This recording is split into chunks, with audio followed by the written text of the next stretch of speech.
نحمده ونصلي على رسوله الكريم اما بعد فاعوذ بالله من الشيطان الرجيم بسم الله الرحمن الرحيم رب اشرح لي صدري ويسر لي امري واحلل عقدة من لساني يفقهوا قولي۔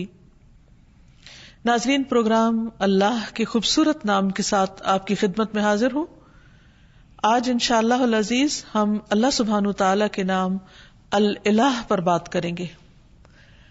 الالہ کا معنی ہے معبود، خاص معبود۔ معبود کون؟ جس کی عبادت کی جائے۔ اللہ سبحانہ وتعالیٰ کی عبادت، اسی سے محبت اور اسی کے آگے جھکنا اور اس کے سامنے عاجزی کا اظہار، وہ کیوں؟ وہ اس لیے کہ انسان اپنی فطرت کے اعتبار سے مجبور ہے کہ وہ اپنے سے بڑے کے آگے جھکے، اسے کسی نہ کسی کے آگے ضرور جھکنا ہے، کیونکہ وہ اس کے اندر یہ مادہ موجود ہے، وہ اس کے بغیر رہ نہیں سکتا، اس کے بغیر اس کی تکمیل نہیں ہوتی۔ انسان ہمیشہ یہ چاہتا ہے کہ وہ کسی سے شدید محبت کرے، کسی کے آگے جھکے، کسی کا سہارا لے، کسی کو اپنے غم اور رنج کی حالت میں پکارے، کوئی ہو جو ہر حال میں اس کی سننے والا ہو، جو اس کا دکھ دور کرنے والا ہو۔ تو اللہ سبحانہ تعالیٰ کے سوا وہ کون ہو سکتا ہے؟ جب سے انسان پیدا ہوا ہے اور انسانی تاریخ میں جو مختلف ادوار آئے ہیں، اس میں لوگوں نے اللہ سبحانہ تعالیٰ کو معبود تو مانا، لیکن اس کے ساتھ دوسروں کو بھی الہ مان لیا، یعنی ظاہر میں نظر آنے والی چیزوں کو بھی انہوں نے اپنا سہارا بنا لیا۔ کوئی درخت کے آگے جھکا تو کوئی پہاڑ کے آگے جھک گیا، کوئی سمندر سے خوف کھا کر اس کے آگے جھکنے لگا، کسی نے آگ کو اپنا خدا مان لیا اور وہ اس کی عبادت کرنے لگا۔ گویا جس چیز سے وہ ڈرا یا جس چیز سے وہ حیران ہوا یا جس چیز نے اس کو امپریس کیا یا انفلوئنس کیا یا جس چیز کے لیے اس کے دل کے اندر ایک خاص کیفیت پیدا ہوئی، اس نے اسی کو اپنا معبود بنا لیا۔ لیکن اللہ سبحانہ وتعالیٰ فرماتے ہیں وَإِلَٰهُكُمْ إِلَٰهٌ وَاحِدٌ لَا إِلَٰهَ إِلَّا هُوَ الرَّحْمَٰنُ الرَّحِيمُ، سورۃ البقرہ آیت 63 ہے، اور تمہارا معبود، تمہارا الہ بس ایک ہی الہ ہے، وہ جس نے ان سب چیزوں کو پیدا کیا ہے۔ مخلوق الہ نہیں ہو سکتی، الہ تو وہی ہو سکتا ہے کہ جس کے سب تابع ہوں، جس کے آگے پوری کائنات جھکی ہوئی ہو۔ فرمایا اس کے سوا کوئی اور معبود نہیں، وہ بے حد رحم کرنے والا، نہایت مہربان ہے۔ عربی زبان میں الہ کا لفظ اللہ سبحانہ تعالیٰ کے لیے استعمال ہوتا ہے، تو اس آیت سے پتہ یہ چلتا ہے کہ اللہ سبحانہ تعالیٰ اپنی الہیت میں منفرد ہے، یکتا ہے، اکیلا ہے، اور الوہیت کے اندر یعنی الہ ہونے کے اندر کمال علم، کمال قدرت، کمال رحمت اور کمال حکمت کے معنی پائے جاتے ہیں۔ یعنی وہی الہ ہو سکتا ہے جس کا علم کامل ہو، جس کی قدرت کامل ہو، جس کی رحمت کامل ہو، جس کی حکمت کامل ہو، اور اس میں کسی قسم کا کوئی نقص نہ پایا جاتا ہو۔ اور یہ تمام صفات صرف اور صرف اللہ سبحانہ تعالیٰ کے اندر ہی ہے، اسی لیے وہی دراصل الہ ہے، وہی معبود ہے اور وہی عبادت کے لائق ہے، عبادت کا حقدار ہے، کیونکہ کسی اور کے اندر یہ صفات اس درجے میں پائی ہی نہیں جاتی۔ تو یہ صفات اس بات کا تقاضا کرتی ہیں کہ ایک انسان اللہ ہی کو اپنا محبوب سمجھے اور انتہا درجے کی محبت صرف اسی کے ساتھ کرے، انتہا درجے میں صرف اسی کے آگے جھکے، اپنا سر اور اپنی پیشانی صرف اسی کے سامنے ٹکائے، کچھ مانگے تو صرف اسی سے مانگے، اسی کے آگے ہاتھ پھیلائے اور کسی اور کے آگے نہیں۔ سورۃ الانبیاء میں اللہ تعالیٰ فرماتے ہیں لا الہ الا انا فاعبدونی، میرے سوا کوئی معبود نہیں، لہٰذا تم میری ہی عبادت کرو، یعنی مانگو تو مجھ سے مانگو، جھکو تو میرے آگے جھکو، اس لیے کہ وہ دینے پہ قادر ہے، وہ اتنا عظیم ہے کہ اس کے آگے جھکنا انسان کے لیے باعث عزت ہے، باعث ذلت نہیں. کیونکہ انسان جب اپنے سے چھوٹی چیز کے آگے جھکتا ہے تو یہ جھکنا اس کے لیے باعث ذلت ہے. اسی طرح ایک سورۃ طٰہٰ میں فرمایا اننی انا اللہ لا الہ الا انا فاعبدنی، بے شک میں ہی اللہ ہوں، میرے سوا کوئی معبود نہیں، بس تم میری ہی عبادت کرو.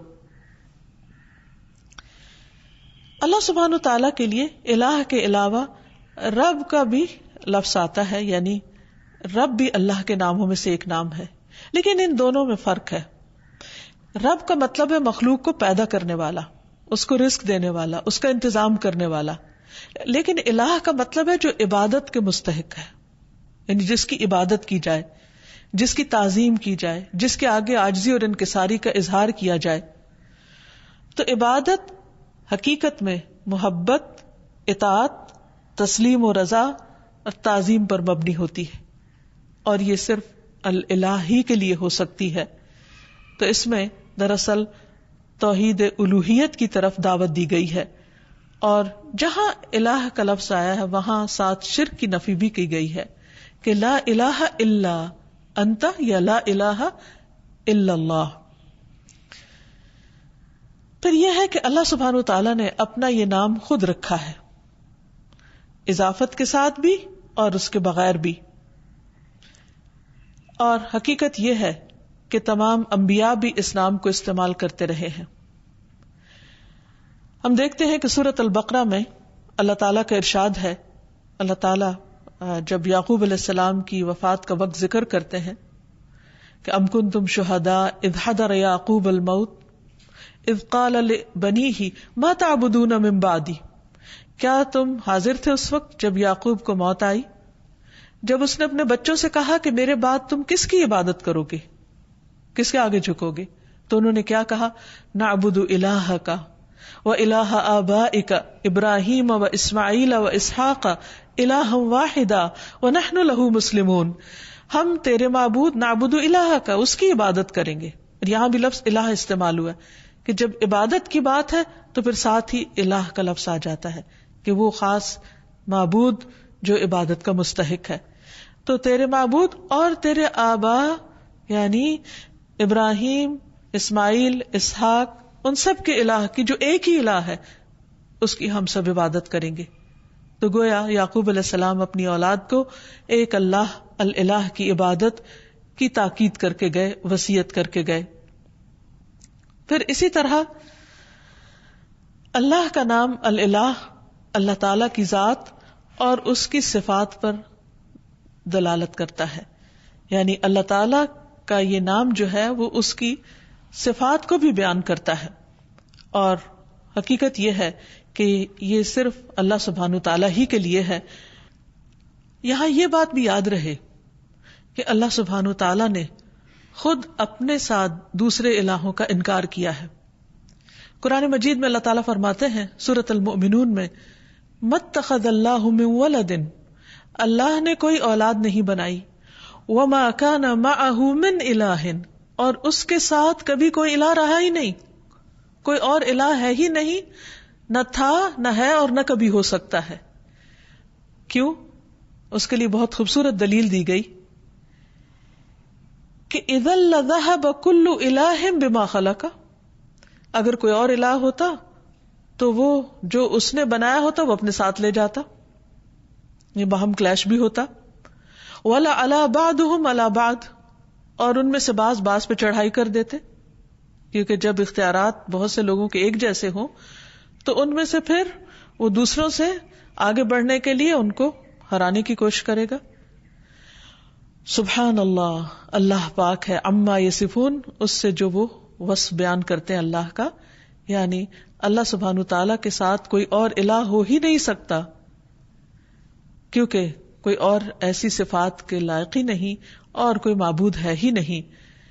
عبادت کا مستحق صرف اللہ ہے. تمام انبیاء نے اسی کی دعوت دی ہے، اعبدوا اللہ ما لکم من الہ غیرہ، اللہ کی عبادت کرو، اس کے سوا تمہارا کوئی الہ نہیں. واعبدوا اللہ ولا تشرکوا بہ شیئا، اور اللہ کی عبادت کرو اور اس کے ساتھ کسی کو شریک نہ ٹھہراؤ، کیونکہ ہماری زندگی کا مقصد ہی عبادت ہے اور عبادت اللہ کا حق ہے، اس لیے ہمیں سوچ سمجھ کر اس حق کو ادا کرنا ہے. ایسا نہ ہو کہ ہم کوشش بھی کریں، محنت بھی کریں، لیکن وہ اس کے ہاں قبول نہ ہو جس نے دراصل ہمیں پیدا ہی اس کام کے لیے کیا ہے. معاذ رضی اللہ عنہ سے مروی ہے کہ نبی صلی اللہ علیہ وسلم جس گدھے پر سوار تھے، میں اس کے اوپر آپ کے ساتھ پیچھے بیٹھا ہوا تھا، سواری کر کے کہیں جا رہے تھے. اس گدھے کا نام عفیر تھا. آپ نے فرمایا، اے معاذ، کیا تمہیں معلوم ہے کہ اللہ تعالیٰ کا حق اپنے بندوں پر کیا ہے اور بندوں کا حق اللہ تعالیٰ پر کیا ہے؟ میں نے کہا کہ اللہ اور اس کا رسول ہی زیادہ جانتے ہیں. آپ نے فرمایا، اللہ کا حق اپنے بندوں پر یہ ہے کہ وہ اس کی عبادت کریں اور اس کے ساتھ کسی دوسرے کو شریک نہ ٹھہرائیں، اور بندوں کا حق اللہ پر یہ ہے کہ جو بندہ اللہ کے ساتھ کسی کو شریک نہ ٹھہرائے اللہ اسے عذاب نہ دے. یعنی جو شخص توحید پر ہو پھر اللہ سبحانہ وتعالیٰ اس کو اپنے عذاب سے، سزا سے محفوظ رکھے. پھر یہ ہے کہ اللہ تعالیٰ کو راضی کرنے کے لیے ضروری ہے کہ ہم صرف اسی کی عبادت کریں اور اس کے ساتھ کسی کو شریک نہ ٹھہرائیں اور اللہ کی رسی کو مضبوطی سے تھامے رکھیں اور کسی تفرقہ بازی کا شکار نہ ہو. پھر یہ بھی یاد رہے کہ جو شخص اللہ کو اپنا الہ مان لیتا ہے وہ سلامت رہتا ہے. قرآن مجید میں آتا ہے، الذین آمنوا ولم یلبسوا ایمانہم بظلم اولئک لہم الامن وہم مہتدون. جو لوگ ایمان لائے پھر اپنے ایمان کو ظلم یعنی شرک سے آلودہ نہیں کیا، یعنی اللہ کا حق عبادت کسی اور کو نہیں دیا، اس کے ساتھ کسی اور کو شریک نہیں کیا عبادت میں، یہی لوگ قیامت کے دن امن میں رہیں گے اور دنیا اور آخرت میں یہی لوگ ہدایت یافتہ ہوں گے.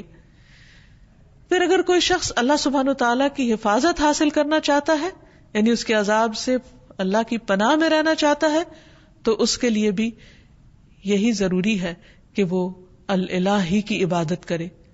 رسول اللہ صلی اللہ علیہ وسلم نے حضرت معاذ سے فرمایا تھا، احفظ اللہ یحفظ کا، اے معاذ اللہ کی حفاظت کرو، یعنی اس کے حقوق کی حفاظت کرو، اس کی عبادت میں کسی کو شریک نہ کرو.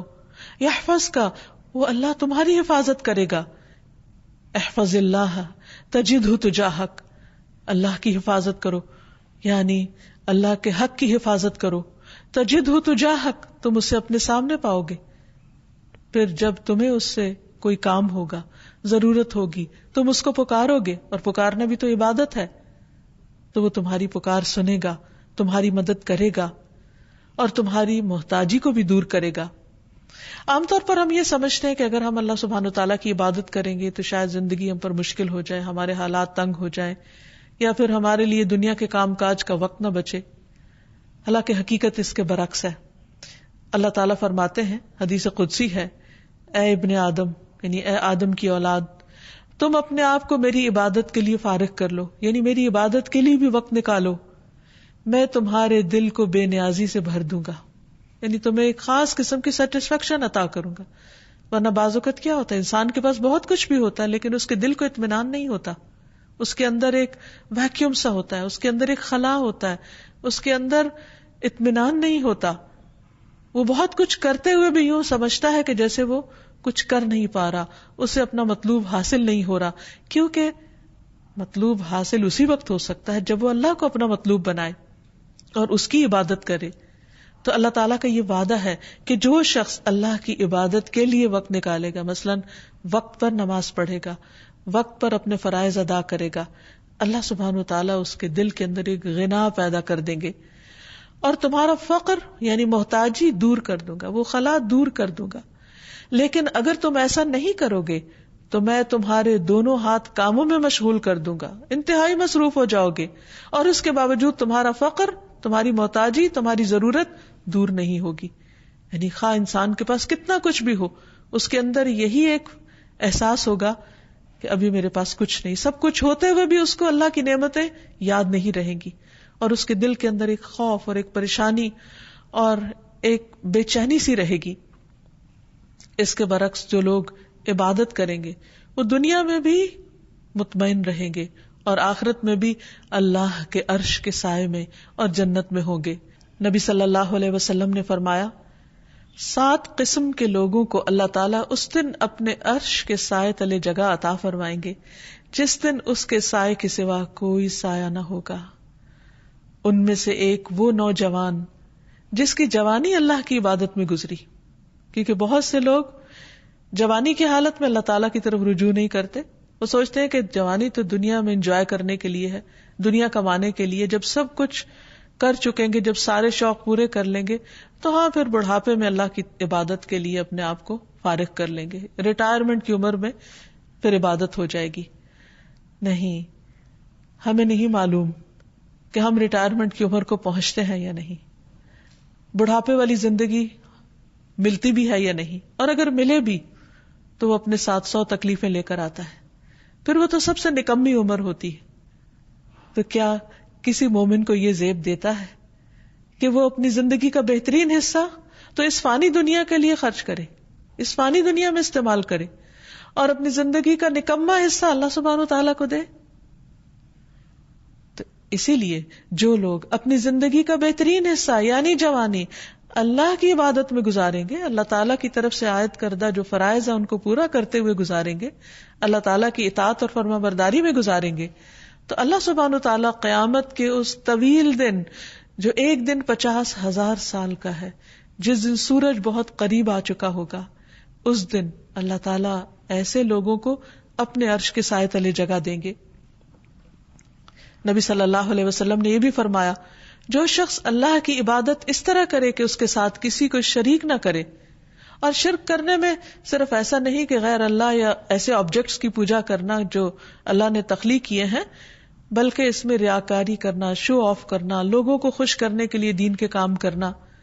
اگر انسان صرف اور صرف اللہ کی رضا کے لیے اچھے کام کرتا ہے، نماز قائم کرتا ہے، زکوٰۃ دیتا ہے، اللہ کی بات سنتا ہے اور مانتا ہے، تو اللہ تعالیٰ اسے جنت کے 8 دروازوں میں سے داخل ہونے کا اختیار دے دے گا کہ جس سے چاہو چلے جاؤ، جو تمہیں پسند ہے اس سے اندر آ جاؤ. یعنی کس قدر شاندار ویلکم ہوگا ایسے شخص کا جو دنیا میں شوق سے، رضا سے، خوشی سے اللہ کی طرف دوڑتا ہے، اللہ کی عبادت کرتا ہے. تو یہاں یاد رہے کہ عبادت کے 2 اہم اصول بھی ہیں، اور جب تک یہ 2 چیزیں عبادت میں شامل نہ ہوں اس وقت تک عبادت کا حق ادا نہیں ہوتا. پہلی چیز اخلاص ہے کہ انسان جو کچھ اللہ کے لیے کرے بس وہ پھر اللہ ہی کے لیے کرے، کسی اور کے لیے نہیں کرے. اس کی نیت صرف اللہ کے لیے خالص ہو، وہ اس کو خوش کرنے کے لیے، اس کی رضا کے لیے، اس کی محبت حاصل کرنے کے لیے، اس کے دیدار کی خاطر ہر عمل کرے. اور دوسری چیز، جس چیز کو وہ خاص عبادت سمجھ کے کرتا ہے اسے رسول اللہ صلی اللہ علیہ وسلم کے طریقے کے مطابق کرے، کیونکہ جب عمل خالص ہوگا تو وہ اس کی باطن کی خوبصورتی کی دلیل ہے. اور جو شخص سنت کی پیروی کرتا ہے تو نبی صلی اللہ علیہ وسلم کا عمل سب سے خوبصورت عمل تھا. اللہ سبحانہ تعالیٰ نے آپ کو اسوۃ حسنہ بنا کر بھیجا. لقد کان لکم فی رسول اللہ اسوۃ حسنہ، تمہارے لیے اللہ کے رسول صلی اللہ علیہ وسلم کی زندگی میں خوبصورت نمونہ ہے. تو یہ خوبصورت نمونہ جب کوئی شخص اختیار کرتا ہے تو اس کی زندگی حقیقت میں خوبصورت ہو جاتی، اس کے سارے اعمال، اس کے طور طریقے خوبصورت ہو جاتے ہیں. اور ایسا شخص ایک بہترین حالت میں اللہ سبحانہ تعالیٰ کے سامنے حاضر ہوگا. اللہ تعالیٰ ہمیں بھی ان لوگوں میں شامل کر لے کہ جو احسن طریقے پر اللہ کی عبادت کرتے ہیں، ایسی عبادت جو اس کو پسند آ جائے. اسی لیے نبی صلی اللہ علیہ وسلم نے اچھی عبادت کا جو کرائیٹیریا بتایا وہ کیا ہے کہ تم اس طرح اللہ کی عبادت کرو گویا تم اس کو دیکھ رہے ہو، اور اگر یہ کیفیت نہ ہو تو یہ تو ضرور یاد رکھو کہ وہ تمہیں دیکھ رہا ہے. تو جو بھی شخص یہ سوچ کر اللہ کی عبادت کرے گا کہ وہ اس وقت اللہ کی نگاہ میں ہے، تو وہ لوگوں کے سامنے ہو یا تنہائی میں ہو، وہ اچھے کام ہی کی کوشش کرے گا. وہ اپنے ہر کام کو بہترین طریقے پر انجام دینے کی کوشش کرے گا، کیونکہ اس کا یہ احساس اس کے کام کی کوالٹی پر اثر انداز نہیں ہونے دے گا. نبی صلی اللہ علیہ وسلم نے ایک خوبصورت دعا سکھائی ہے ہر نماز کے بعد پڑھنے کے لیے. اللہم اعنی علی ذکرک و شکرک و حسن عبادتک. اے اللہ اپنا ذکر، اپنا شکر اور اپنی خوبصورت عبادت کی توفیق عطا فرما. اس پر میری مدد فرما. کیونکہ انسان کے ساتھ بہت سی مشکلات بھی ہیں. خود اس کا اپنا نفس اندر سے بعض اوقات ایسے فتنے میں مبتلا ہو جاتا ہے کہ عبادت کی حلاوت ختم ہو جاتی ہے. اسی طرح بعض اوقات شیطان کے ڈالے ہوئے وسوسے یا لوگوں کی باتیں، باہر کا ماحول انسان پر اثر انداز ہوتا ہے اور وہ اللہ سبحانہ وتعالیٰ کی عبادت کا حق ادا نہیں کرتا یا عبادت کو انجوائے نہیں کرتا. اس لیے جو ہی ایک عبادت مکمل ہو تو اگلی عبادت کے لیے، یعنی ایک نماز کے اختتام پر اگلی نماز کے لیے اور اگلی مزید عبادات کے لیے انسان دعا کرے، کیونکہ اللہ کی عبادت پر اللہ تعالیٰ ہی بہترین طریقے پر مدد کر سکتے ہیں. پھر اسی طرح یہ ہے کہ انسان اپنی عبادات میں کمی کوتاہی نہ کرے. اب دیکھیے کہ ذرا تھوڑی دیر کے لیے سوچیے کہ مثلاً اگر آپ کا حق کسی پر ہو اور وہ اس کو ادھورے طریقے سے ادا کرے تو آپ کو کیسا لگے گا؟ مثلا کسی نے آپ سے قرض لیا اور جب وہ واپس کرے تو آدھا کرے. کسی نے آپ سے کسی چیز کے دینے کا وعدہ کیا اور پھر اس کو پورا نہیں کیا, تو اس پر آپ کی کیفیت کیا ہوگی؟ اس بات سے اب اس معنی اور مقصد کو سمجھیے کہ اللہ سبحانہ وتعالیٰ نے ہم پر کچھ فرائض اور کچھ عبادات لازم کی ہیں جن کو ہمیں ہر صورت ادا کرنا ہے. مثلا دن میں 5 نمازیں فرض ہیں. اب اگر کوئی شخص یہ کہے کہ میں نے 4 پڑھ لیے, کیا یہ کم ہے؟ یہ بھی تو بہت ہے. نہیں, اللہ سبحانہ وتعالیٰ نے 5 کا حکم دیا ہے. ہم اسے اپنی مرضی سے 4 نہیں کر سکتے یا 3 نہیں کر سکتے, اور اسی طرح اپنی مرضی سے 6 بھی نہیں کر سکتے ان کو, کیونکہ اتنا ہی کرنا ہے, اسی طرح کرنا ہے جیسا کرنے کا اللہ سبحانہ وتعالیٰ نے حکم دیا, تبھی عبادت کا حق ادا ہوگا. عبادت کا مطلب ہوتا ہے مکمل اطاعت, اور اگر ہم بات ہی نہیں مان رہے تو پھر اپنی مرضی سے جو بھی چاہے کریں وہ عبادت شمار نہیں ہوگی. ہاں, اللہ کی رضا, اللہ کی پسند, اللہ کی خوشی کے لیے چھوٹا سا کام بھی کرے, ایک لقمے جیسی چیز بھی اللہ کے راستے میں خیرات کر دے, اللہ سبحانہ وتعالیٰ اسے خوشی سے قبول کرتے ہیں اور اسے بڑھاتے ہیں, حتیٰ کہ ایک لقمہ بہت پہاڑ برابر کر دیتے ہیں اجر و ثواب کے اعتبار سے, کیونکہ وہ صرف اللہ کے لیے دیا گیا, وہ صرف اللہ کی رضا اور اللہ کی خوشی میں اللہ کی خاطر خرچ کیا گیا. تو اللہ سبحانہ وتعالیٰ اس کی بہترین طریقے پر قدردانی فرماتے ہیں. تو ہمیں نہ عبادت میں اضافے کا حق حاصل ہے اور نہ عبادت میں کوتاہی کا. یہاں یہ یاد رہے کہ اللہ سبحانہ وتعالیٰ نے ہم پر جو عبادت فرض کی ہے, ہمیں اس میں اختیار نہیں دیا گیا کہ ہم اپنی مرضی سے اس عبادت میں کچھ اضافہ کر دیں یا پھر اس میں کچھ کمی کر دیں, کیونکہ عبادت کی اصل روح اطاعت ہے, فرما برداری ہے, اللہ کے حکم کی تابعداری ہے. انس رضی اللہ عنہ سے مروی ہے کہ ایک آدمی نبی صلی اللہ علیہ وسلم کی خدمت میں حاضر ہوا اور عرض کی, اے اللہ کے رسول صلی اللہ علیہ وسلم, یہ بتائیے کہ اللہ تعالیٰ نے کتنی نمازیں فرض کی ہیں, یعنی جن کی پابندی ہم پر لازم ہے. آپ نے فرمایا, اللہ نے اپنے بندوں پر 5 نمازیں فرض کی. اس نے پوچھا, ان سے پہلے یا بعد میں تو کوئی نماز فرض نہیں, یعنی ان کے علاوہ فرض کے درجے میں تو نہیں کچھ؟ آپ نے 3 بار یہ فرمایا کہ اللہ نے اپنے بندوں پر 5 نمازیں فرض کی ہیں. اس پر وہ کہنے لگا, اس ذات کی قسم جس نے آپ کو حق کے ساتھ بھیجا ہے, میں اس میں کسی قسم کی کمی یا زیادتی نہیں کروں گا, یعنی 5 سے کم 4 بھی نہیں پڑھوں گا اور 5 سے زیادہ 6 بھی نہیں پڑھوں گا, بس اتنی ہی پڑھوں گا جتنی اللہ تعالیٰ نے مجھ پر فرض کی ہیں. تو نبی صلی اللہ علیہ وسلم نے فرمایا, اگر یہ شخص سچا رہا, یعنی جو یہ کہہ رہا ہے اس نے ایسا ہی کیا, تو یہ جنت میں داخل ہوگا. عبادت کے سلسلے میں ایک اور بات یہ یاد رہے کہ عبادت میں شدت اور خود پسندی نہیں ہونی چاہیے, کیونکہ عبادت اللہ تعالیٰ کا حق ہے. نبی صلی اللہ علیہ وسلم نے فرمایا, ایک قوم ایسی آئے گی جو عبادت کرے گی حتیٰ کہ لوگ ان کی عبادت کی کثرت پر تعجب کریں گے, بڑے حیران ہوں گے کہ اتنے عبادت گزار ہیں, لیکن وہ اس عبادت کی وجہ سے خود پسندی کا شکار ہو جائیں گے, اپنے آپ کو بڑی چیز سمجھنے لگیں گے کہ ہم بہت نیک ہیں.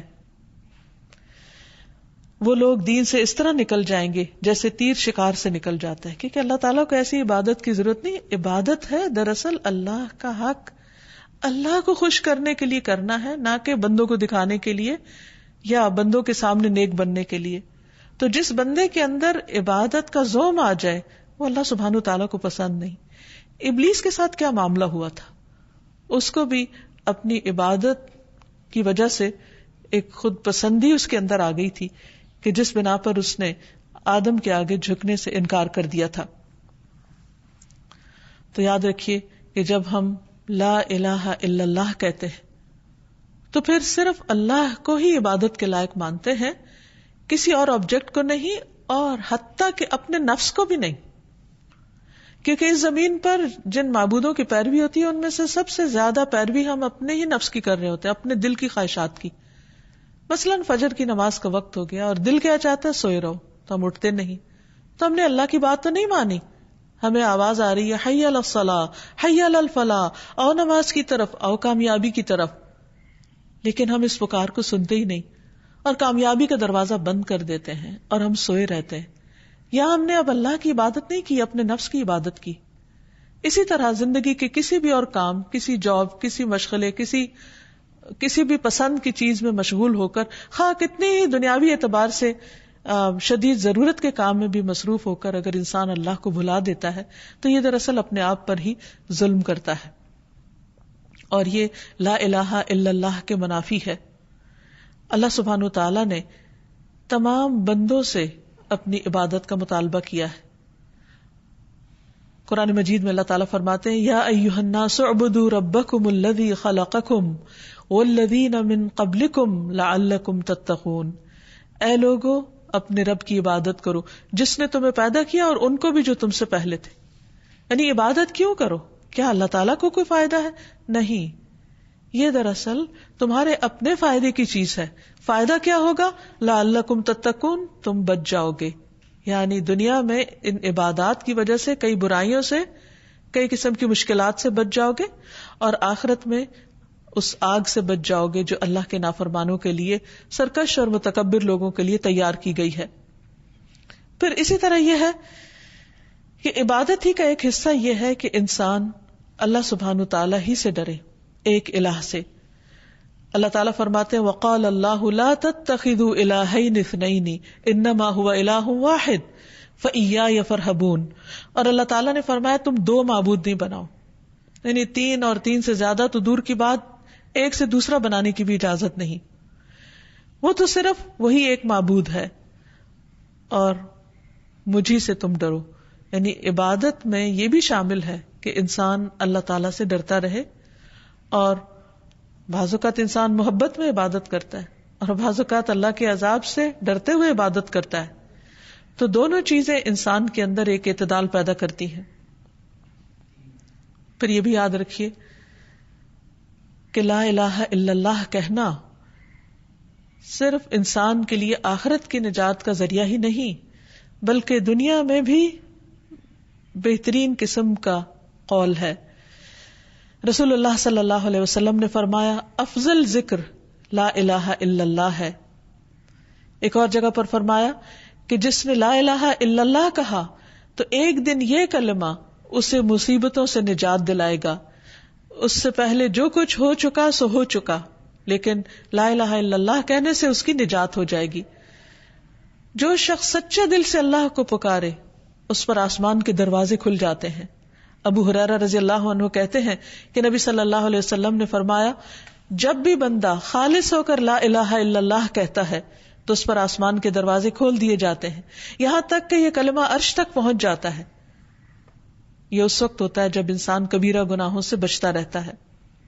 نبی صلی اللہ علیہ وسلم نے فرمایا جس نے لا الہ الا اللہ وحدہ لا شریک لہ لہ الملک ولہ الحمد وہو علی کل شیء قدیر پڑھا اور خالص ہو کر کہا، زبان سے اس کی تصدیق کی، تو اس کے لیے آسمان کے دروازے کھول دیے جاتے ہیں، حتیٰ کہ اللہ تعالیٰ زمین میں اس کہنے والے کی طرف دیکھتا ہے، یعنی کس نے یہ کلمہ کہا. اور جس کی طرف اللہ تعالیٰ نے دیکھ لیا اس بندے کا یہ حق ہے کہ اللہ تعالیٰ اس کا مطالبہ اس کو عطا کر دے. اسی لیے نبی صلی اللہ علیہ وسلم نے یہ بہت ہی خوبصورت بات ہمیں بتائی کہ عرفہ کے دن کی بہترین دعا جو تمام انبیاء نے مانگی وہ ہے لا الہ الا اللہ وحدہ لا شریک لہ لہ الملک ولہ الحمد وہو علی کل شیء قدیر. اس میں اللہ سبحانہ تعالیٰ کی وحدانیت کا ذکر بھی ہے، شرک کی نفی بھی ہے، اللہ سبحانہ تعالیٰ کی تعریف کی بات بھی ہے، اور اس کی قدرت کا اقرار بھی ہے کہ وہی ہر چیز پر قدرت رکھتا ہے. اس میں آپ دیکھیے براہ راست کچھ بھی نہیں مانگا گیا، صرف اللہ سبحانہ تعالیٰ کی وحدانیت اور اس کی تعریف کا ذکر ہے. تو جو شخص یہ کلمہ پڑھ لیتا ہے تو اللہ سبحانہ تعالیٰ اس پر نظر رحمت فرما دیتے ہیں. پھر یہ کلمہ صرف زندگی میں نہیں، صرف مشکلات میں نہیں، مرنے والا اگر مرتے وقت پڑھتا ہے تو اس کے لیے جنت کا وعدہ ہے. رسول اللہ صلی اللہ علیہ وسلم نے فرمایا اپنے مرنے والوں کو لا الہ الا اللہ کی تلقین کیا کرو، کیونکہ اس کلمے پہ موت آنے پر جنت میں داخلہ اور جہنم حرام کر دی جاتی ہے. یہ کلمہ اللہ کے ہاں حجت بنتا ہے، نبی صلی اللہ علیہ وسلم کی شفاعت کا ذریعہ ہے، اور اس کلمے کا وزن ہر چیز سے زیادہ ہے. نوف رضی اللہ عنہ کہتے ہیں کہ اگر آسمان و زمین اور ان کے درمیان کی تمام چیزوں کو ترازو کے ایک پلڑے میں رکھ دیا جائے اور دوسرے پلڑے میں صرف لا الہ الا اللہ رکھ دیا جائے تو وہ دوسرا پلڑا جھک جائے گا. اسی لیے اگر کسی شخص نے سچے دل سے لا الہ الا اللہ پڑھا ہو اور ہر شرک سے نفی کی ہو تو قیامت کے دن یہی ایک کلمہ اس کی نجات کا ذریعہ بن جائے گا. اور اگر کوئی اپنے گناہوں کی وجہ سے دوزخ کی آگ میں گیا بھی تو اس لا الہ الا اللہ کی وجہ سے اس کو وہاں سے بالآخر نکال لیا جائے گا، خواہ اس نے بڑے بڑے گناہ کیے ہوں، لیکن ان گناہوں کی سزا بھگتنے کے بعد یہ کلمہ اس کی نجات کا ذریعہ بنے گا. تو حقیقت یہ ہے کہ اللہ سبحانہ وتعالیٰ کا یہ نام یعنی الالہ، اس کے ساتھ جب اللہ کو پکارا جاتا ہے تو انسان کی دعا قبول ہوتی. اسی لیے نبی صلی اللہ علیہ وسلم کو خاص طور پر حکم دیا گیا قل اعوذ برب الناس ملک الناس الہ الناس من شر الوسواس الخناس الذی یوسوس فی صدور الناس من الجنۃ والناس. آپ کہہ دیجئے میں پناہ لیتا ہوں لوگوں کے رب کی، لوگوں کے بادشاہ کی، لوگوں کے الہ، لوگوں کے معبود کی، وسوسہ ڈالنے والے کے شر سے جو پلٹ پلٹ کر آنے والا ہے، جو لوگوں کے سینوں میں وسوسے ڈالتا ہے. پھر ہم دیکھتے ہیں کہ یونس علیہ السلام جب مچھلی کے پیٹ میں چلے گئے اور انتہائی غم کی حالت میں تھے، اس وقت جب انہوں نے اسی کلمے کے ذریعے اللہ کو پکارا تو اللہ سبحانہ تعالیٰ نے ان کا غم دور کر دیا، انہیں اس بڑی مشکل سے نجات دی. اور وہ کلمہ کیا ہے؟ وَذَنُّونِ إِذْ ذَهَبَ مُغَاضِبًا فَظَنَّ أَن لَّن نَّقْدِرَ عَلَيْهِ فَنَادَىٰ فِي الظُّلُمَاتِ أَن لَّا إِلَٰهَ إِلَّا أَنتَ سُبْحَانَكَ إِنِّي كُنتُ مِنَ الظَّالِمِينَ. اور مچھلی والے کو جب وہ غصے سے بھرا ہوا چلا گیا، بس اس نے سمجھا کہ ہم اس پر گرفت تنگ نہ کریں گے، تو اس نے اندھیروں میں پکارا کہ تیرے سوا کوئی معبود نہیں، صرف اس الہ کو پکارا، تو پاک ہے، یقیناً میں ظلم کرنے والوں میں سے ہو گیا ہوں. تو اللہ سبحانہ تعالیٰ نے انہیں وہاں سے نجات دی اور باقی سب مومنوں کو بھی بشارت دی وَكَذَلِكَ نُنْجِي الْمُؤْمِنِينَ کہ باقی مومنوں کو بھی ہم اسی طرح نجات دیں گے. اسی لیے نبی صلی اللہ علیہ وسلم جب کسی کرب کی حالت میں ہوتے، تکلیف کی حالت میں ہوتے تو پڑھتے لا الہ الا اللہ العظیم الحلیم، لا الہ الا اللہ رب العرش العظیم، لا الہ الا اللہ رب السماوات ورب الارض ورب العرش الکریم. اللہ صاحب عظمت اور بردبار کے سوا کوئی معبود نہیں، اللہ کے سوا کوئی معبود نہیں جو عرش عظیم کا رب ہے، اللہ کے سوا کوئی معبود نہیں جو آسمانوں اور زمین کا رب ہے اور عرش کریم کا رب ہے. تو جو شخص تنگی اور تکلیف میں اس دعا کو پڑھے گا اللہ سبحانہ وتعالیٰ اس کی تکلیف کو دور کر دے گا، کیونکہ نبی صلی اللہ علیہ وسلم اس دعا کو پڑھا کرتے تھے.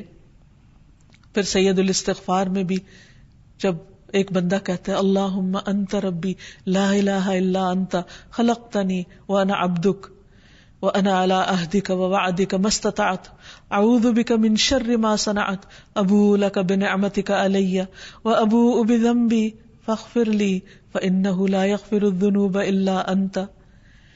اے اللہ آپ میرے رب ہیں، آپ کے علاوہ کوئی الہ نہیں، کوئی معبود نہیں، آپ نے مجھے پیدا کیا، میں آپ کا بندہ ہوں، اپنے عہد اور وعدے پر قائم ہوں، جتنی بھی مجھ میں استطاعت ہے، جتنی بھی ہمت ہے، میں آپ کے احسانات کا اقرار کرتا ہوں اور اپنے گناہوں کا بھی اعتراف کرتا ہوں، آپ مجھے بخش دیجئے، کیونکہ آپ کے علاوہ گناہوں کو کوئی بھی معاف نہیں کر سکتا.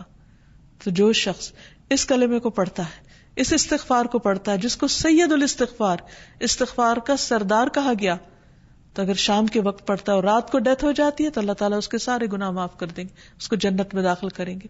اسی طرح صبح سویرے اگر کوئی پڑھتا ہے تو رات میں اگر کوئی غلطی ہو گئی تو اللہ تعالیٰ اس کو معاف فرما دیں گے اور اس کو جنت میں داخل کرنے کا وعدہ کیا گیا ہے.